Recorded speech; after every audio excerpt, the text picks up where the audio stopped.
Et si Hermione était à Serre d'Aigle, que se serait-il passé ? Salut à tous les petits sorciers, j'espère que vous allez bien, moi ça va super. Aujourd'hui, je vous fais un petit format de vidéo un peu différent, c'est un peu comme un podcast, mais je trouve ça sympathique, et puis c'est un peu plus simple pour moi, mais voilà. Dites-moi en commentaire ou sur Instagram si ce format vous plaît, en tout cas je pense pas que ça sera le dernier parce que j'ai découvert les podcasts et depuis, franchement, ça m'inspire beaucoup. Bon bref, sinon aujourd'hui, le sujet du jour, si vous avez vu le titre de la vidéo, on va s'interroger sur l'histoire de J.K. Rowling, toute l'histoire, avec un changement. Donc si Hermione n'était pas à Gryffondor, mais à Serre d'Aigle. Je ne sais pas si vous connaissez les Twisted Tales, ce sont les histoires Disney revisitées avec un petit changement, et ça change un peu plein de choses dans l'histoire. Et donc aujourd'hui c'est ce que je vais faire, mais avec Harry Potter. Et notre changement c'est si Hermione n'était pas à Gryffondor, mais à Serre d'Aigle. Donc c'est parti, je vais vous donner tout de suite plein de détails avec ce petit changement, ce que ça aurait pu changer. Et sinon, il n'y a rien de précis qui a été dit, rien d'officiel qui a été dit par rapport à ça. Donc tout ce que je vais dire, c'est vraiment de mon invention, de mon imagination. Donc après, vous le prenez en compte ou pas, c'est comme vous voulez. Donc déjà, la première fois que Hermione rentrerait en quelque sorte dans l'histoire, c'est le moment où elle reçoit sa lettre, déjà. Y a beaucoup de théories qui disent que ça serait McGonagall qui viendrait directement chez les gens pour leur annoncer qu'ils sont sorciers. Donc ça, c'est pour les gens qui sont nés moldus, comme Hermione, avec des parents qui ne connaissent absolument pas le monde de la magie. Et donc, il faudrait bien quelqu'un pour expliquer à l'élève en question, celui qui est un né moldu, en quoi ça consiste être un sorcier, enfin bref, que ça existe quoi. Parce que sinon, c'est un peu compliqué d'y croire, machin bidule, donc si tu reçois juste une lettre, ça serait compliqué. Donc beaucoup de gens imaginent que c'est le professeur McGonagall qui se déplace elle-même chez les familles. Donc si on prend cette théorie en compte, il se passe ça. Ensuite, le jour de la rentrée, Hermione et ses parents vont à la gare de King's Cross. Elle arrive bien en avance, on peut imaginer ça, avec déjà tous ses livres qu'elle connaît sur le bout des doigts. Donc elle arrive à la gare, elle laisse ses parents, elle passe la barrière et elle s'installe dans un compartiment avec Neville. Déjà il nous faut Neville, et puis moi j'imagine qu'elle est aussi dans un compartiment avec Padma et Parvati Patil. Vous comprendrez plus tard pourquoi. S'il faut qu'elle soit avec Neville dans son compartiment, c'est parce que Neville va perdre son crapaud, on le sait bien, et Hermione va l'aider à le chercher. Donc elle va chercher le crapaud et on peut imaginer, du coup, on le sait, elle tombe sur Harry et Ron, c'est la rencontre du trio. C'est exactement ce qu'elle dit, là, elle fait sa mise, je sais tout. Et elle jette un sort, voilà.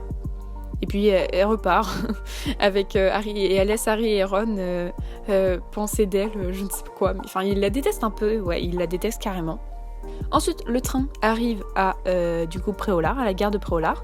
Les premières années se dirigent avec Hagrid pour prendre les barques et traverser le lac Noir.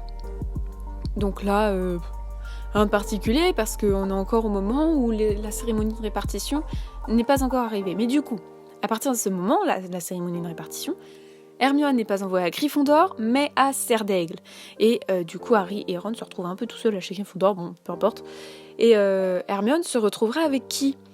Eh bien, elle se retrouverait avec Padma Patil. C'est pour ça que je voulais la mettre au début avec sa sœur dans le train, comme ça elle la connaît déjà. Donc on pourrait imaginer que Padma est triste de ne pas être avec sa sœur et que Hermione et elle deviennent vite amies. Voilà. Ensuite, si on suit l'histoire, il y a le cours de potions. Pour le premier cours de potions avec Rogue, elle peut se mettre à côté d'Harry. On va dire qu'elle est à côté de Harry, comme dans les films et même dans les livres.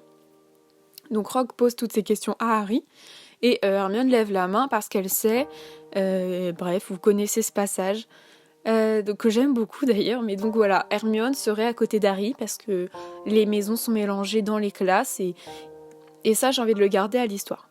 Ensuite le cours de métamorphose, elle est installée, il y a Ron et Harry qui arrivent en retard, voilà c'est tout. Ensuite le cours de vol qui arrive et donc là on pourrait imaginer qu'elle prévient Harry peut-être de ne pas le faire, de ne pas voler sur son balai quand Drago vole, mais ça serait pas pour les mêmes raisons que dans les films, parce que dans les films elle veut pas faire perdre de points à sa maison, que là elle n'est même pas dans la même maison que Harry. Après on peut quand même imaginer qu'elle va lui demander de ne pas voler. Mais elle se rend compte du coup, comme Harry va voler finalement, que Harry est vraiment très doué au Quidditch, voilà. Ça elle le sait, elle le remarque. Ensuite, on a encore une fois un cours, parce que là du coup tous les cours s'enchaînent au début. Mais là ce n'est plus du tout au même moment de l'année, c'est au moment de Halloween. C'est le jour de Halloween, c'est le cours de le sortilège. On va garder cette partie de l'histoire, elle est à côté de Ron. Ils sont en binôme et c'est ce jour-là qu'ils apprennent le sortilège Wingardium Leviosa. Et là, on va garder exactement comme ce qu'on voit dans les films.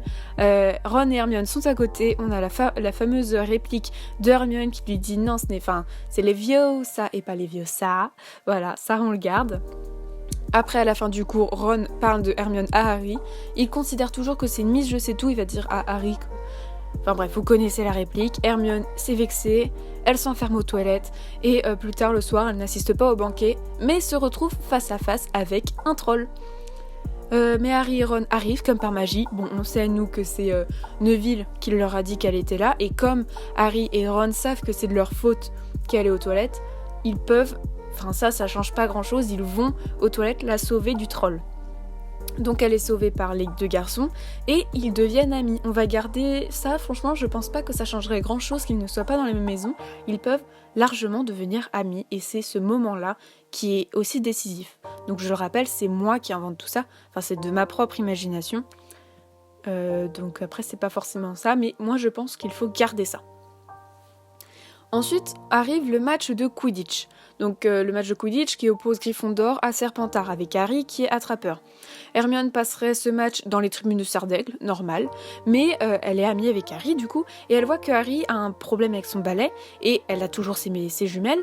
Elle voit que Rogue lance un sort, et elle peut y aller, même s'il y a pas Ron à côté d'elle, elle va y aller, elle va jeter un sortilège pour mettre en feu la cape de Rogue, et voilà, ça se passe comme dans les livres et les films.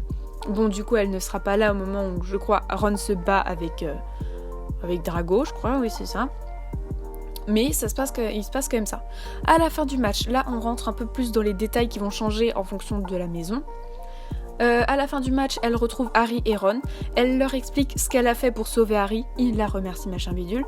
Et eux, en échange de cette confession, ils vont lui parler du chien à trois têtes qu'ils ont vu un soir à minuit. Harry devait faire un duel avec Drago et ils sont tombés sur le fameux chien à trois têtes avec Neville et ils vont lui en parler. Et aussi, parce que ça fait longtemps qu'ils ont vu Touffu, mais ils vont en plus ajouter quelques détails. Harry lui parle de sa théorie, comme quoi Rogue aurait voulu passer devant Touffu le soir d'Halloween. C'est pour ça qu'il y a eu le troll, il l'a vu blessé, etc. le soir après que les deux garçons aient sauvé Hermione. Ensuite, en discutant avec Hagrid, il découvre que le chien cache quelque chose en rapport avec Flamel. Il découvre aussi que ce chien appartient à Hagrid et que c'est Touffu. Ensuite, c'est les vacances de Noël. Hermione, elle rentre chez elle. Voilà, elle n'entend pas parler d'Harry et Ron, elle rentre chez elle. Et quand elle revient, on pourrait penser que Harry lui confesse qu'il ait eu une cape d'invisibilité à Noël. Mais après, je pense que comme déjà ils ne sont pas dans la même maison, ils n'ont peut-être pas tissé des liens aussi forts que ce qu'on peut voir dans la saga. Et donc il ne lui aurait peut-être pas parlé du miroir du Riséd, mais de la cape d'invisibilité.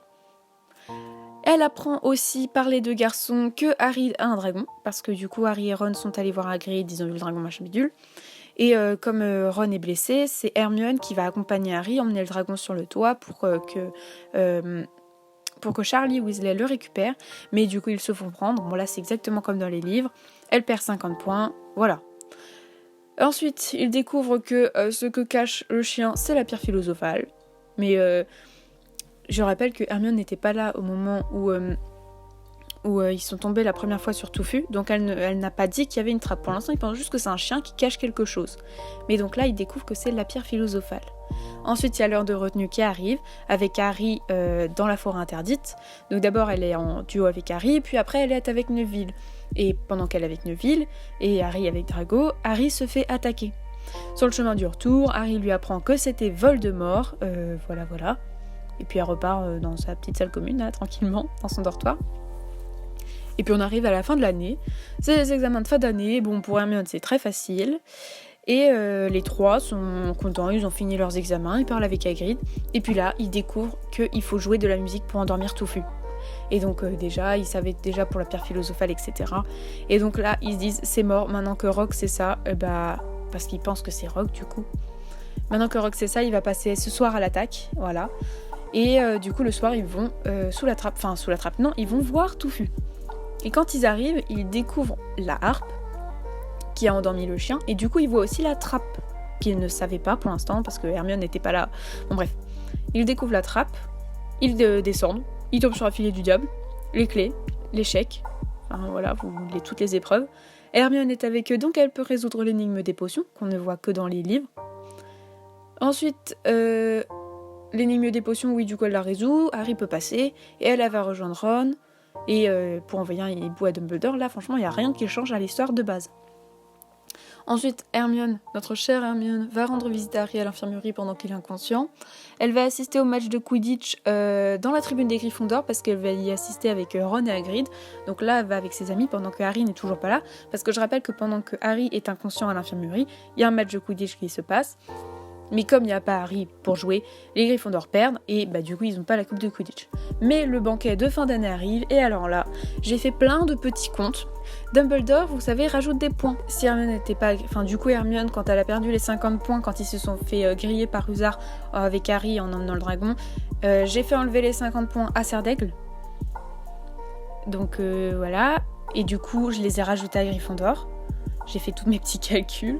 Et ensuite, à la fin, Dumbledore rajoute des points.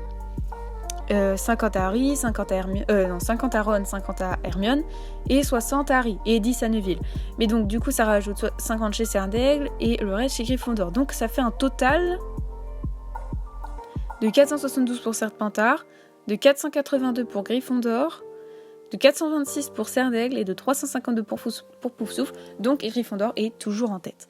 Si Gryffondor arrive à toujours être en tête sans les 50 points d'Hermione, c'est tout simplement parce que quand elle a fait perdre les 50 points quand elle est sortie la nuit en douce, elle les a fait perdre à sa maison et pas à Gryffondor. Donc au final, le résultat de tous les points, ça revient au même classement que dans les films ou les livres. Et c'est reparti dans le train, elle quitte ses amis en leur promettant de leur écrire patati patata. Et voilà, la première année est terminée. Donc voilà, j'espère que cette vidéo vous a plu. Moi, ça m'a beaucoup plu de faire ce style de format, ce petit genre podcast. En plus, ce que je vous ai raconté est vraiment... Franchement, j'ai adoré. Ça fait très longtemps qu'en fait j'avais imaginé cette histoire. À la base, je l'écrivais sur Wattpad, mais je n'avais pas du tout envie d'écrire. Donc finalement, sous ce format de vidéo, c'est beaucoup plus simple pour moi et même plus simple pour vous, je pense. Je ferai les autres années, promis, je ne sais pas quand, mais prochainement. Je vous ferai toutes les années dans ce format. Voilà, comme ça on saura ce qui se passera si Hermione n'était pas à Serdaigle. Et donc voilà. Je vous souhaite une bonne fin de journée les petits sorciers et à très bientôt pour une nouvelle vidéo. Ciao ciao!